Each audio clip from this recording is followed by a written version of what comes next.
காசு கொடுக்குறவங்க மட்டும் நேரா உள்ள விடுறீங்களே, எங்களை விடுங்கன்னு ஒரு பிரெக்னன்ட் லேடி கேட்டதுக்கு அது ஏன் இஷ்டம், நான் அப்படிதான் விடுவேன், உன்னால என்ன பண்ண முடியும்னு ஒரு செக்யூரிட்டி கேட்டிருக்காரு. இந்த அராஜகத்தெல்லாம் வீடியோ எடுத்து மேலதிகாரிகள் அமிச்சாதான் இவங்க திருந்துவாங்கன்னு சொன்னது அந்த சாமி கேட்டு சொல்லியோ லைன்ல நின்று அந்த சாமி கேட்டுச்சு. பழனில மாரியம்மன் கோயில் திருவிழா இப்ப பயங்கர கோலாகலமா போயிட்டு இருக்கு. அங்க இந்த கூட்டத்தை கட்டுப்படுத்துறதுக்கு பக்தர்கள் பாதுகாப்பு நிக்கிற செக்யூரிட்டிஸ் ஒரு சிலர் நல்லா நோட் பண்ணிக்கங்க, ஒரு சிலர் சாதாரண மக்களை கேவலமா ட்ரீட் பண்றதும், வசதியானவங்க காசு கொடுக்குறவங்க அதிகாரிகள் வந்தா நேரா கேட்ட திறந்து சாமி கிட்ட கொண்டு போய் சிறப்பு கவனிப்பு கவனிச்சு தான் அனுப்புறாங்க. இது இந்த கோயில மட்டும் இல்ல, பழனி முருகன் கோயில, திருச்செந்தூர்னு பல கோயில்கள்ல இதே நிலைமை தான். நிம்மதி தேடி சாமியை பார்க்க வந்தா அங்கேயும் காசுனா எங்க தான் போவா மக்கள். இந்த வீடியோக்காக நீங்க ஃபாலோ பண்ண வேணாம், லைக் பண்ண வேணாம், தயவு செய்து ஒரு ஷேர் மட்டும் பண்ணுங்க. முக்கிய பொறுப்புகள் இருக்கவங்களுக்கு இந்த வீடியோ போய் சேரணும். இது மூலியமா ஒரு சின்ன மாற்றம் வந்தாலும் சந்தோஷம் தான்.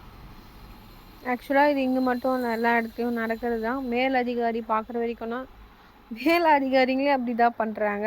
அவங்க வந்தால் ஸ்பெஷலாக அவங்கள கூப்பிட்டு போயிட்டு காமிக்கிறது தான் தப்பு. அங்கேருந்தே தான் நடக்குது.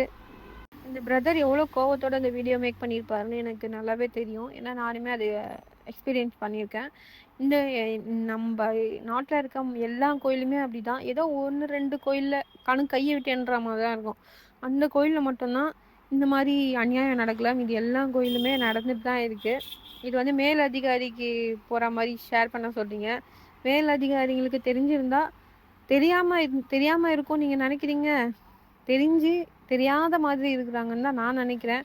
ஏன்னா தெரிஞ்சிருந்தா இதெல்லாம் நடக்காமல் எப்பயோ தடுத்துருக்கலாம். இப்போ வரைக்கும் தடுக்காமல் இருக்காங்கன்னா அப்போ நீங்களே யோசிச்சுக்கோங்க. நம்ம வீடியோ தான் போட முடியுமே தவிர இதெல்லாம் மாற்ற முடியாது. இதெல்லாம் மாறாது. இதெல்லாம் இப்படி தான் நடக்கும். மாற்றணும்னா இப்போ இந்த பணக்காரங்க அவங்க தான் மாறணும். நம்மளும் மனுஷனுக்கு தான், அவங்களும் மனுஷங்க தான். அவங்களும் லைனில் போகிறாங்க, நம்மளுமே லைனில் தான் போயிட்டு சாமியை பார்க்கணும் அப்படின்ற ஒரு மைண்ட் தாட் வந்தால் தான் இது மாறும். மற்றபடி பெரிய அதிகாரிங்களுக்கு போயிட்டு அதெல்லாம் மாறாது. ஏன்னா அவங்களே அதுதான் பண்ணுவாங்க. பெரிய அதிகாரிங்களே சொல்கிறீங்களா, அவங்களே அது இப்படி தான் பண்ணுவாங்க எனக்கு தெரிஞ்சு. ஸோ இதெல்லாம் மாறாது. அதனால தான் நான் கோவில் போகிறதே அவாய்ட் பண்ணிட்டேன். போனால் சும்மா சுற்றிட்டு வருவேன், அவ்வளோதான். மற்றபடி போய் நின்று பார்த்தேன்னு வச்சுக்கோங்களேன், நமக்கு தேவையில்லாத டென்ஷன் தான் வரும். சாமி கும்பிட்ற போகிறது மைண்ட் கொஞ்சம் ரிலாக்ஸாக இருக்கிறதுக்கு தான் போகிறோம். அங்கே போய் லைனில் நின்றுன்னா நமக்கு தான் டென்ஷன் ஆகுன்றதுனால நான் லைன்லலாம் நிற்கதே இல்லை. போனோமா சாமி பார்த்தோமா, சாமி கூட இல்லை, சுற்றணுமா, அவ்வளோதான்.